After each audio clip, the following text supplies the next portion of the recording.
গরমের রাস্তা কুয়াশা ভর্তি, হ্যাঁ দেখা যায় না কিছু।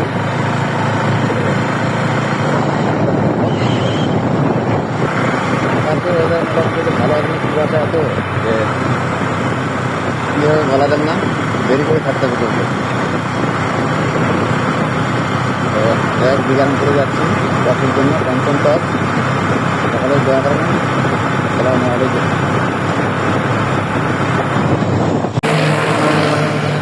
আমি এসেছি বিরামপুর, কবুতর ছাড়ছে আজকে সকালে, বাজে 7:30। কবুতর রিলিজ করে দেবো। বিরামপুর শহর একটা ফাঁকা জায়গা আছে, এখানে ভাটা, এখানে কবুতর ছাড়ে দেবো ইনশাল্লাহ।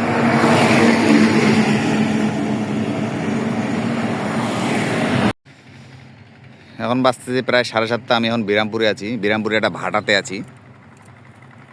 বিরামপুর ভাটা, আমি প্রতি বছরে বিরামপুর ভাটা থেকেই কবুতরটা ছাড়ি। এই জায়গাটা ফাঁকা তো, আর দেখেন কুয়াশা, প্রচুর কুয়াশা। 7:30 বাজতেছে, তারপরেও কুয়াশা যাচ্ছে না। সূর্য অলরেডি উঠে গেছে, তারপরেও কুয়াশা প্রচুর। কবুতরগুলো রিলিজ করে দেবো, আর সময় নেওয়া যাবে না, বেশি সময় নিলে অসুবিধা।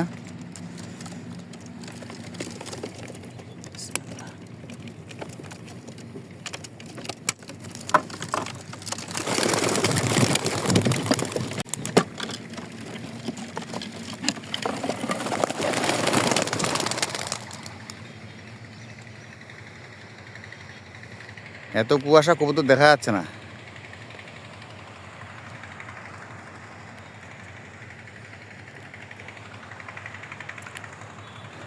সবাই ইনশাআল্লাহ দোয়া করবেন কবুতরগুলো ভালোভাবে চলে যায়, কারণ প্রচুর কুয়াশা।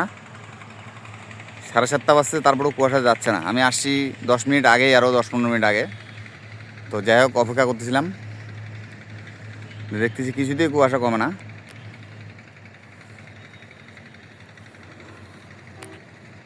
এই এত কুয়াশা যে কবুতর দেখা মুশকিল হয়ে গেছে, আর দেখা সম্ভব না। যাই হোক, সবাই ভালো থাকবেন, সুস্থ থাকবেন, কবুতরগুলো দোয়া করবেন ইনশাআল্লাহ যেন চলে যায়।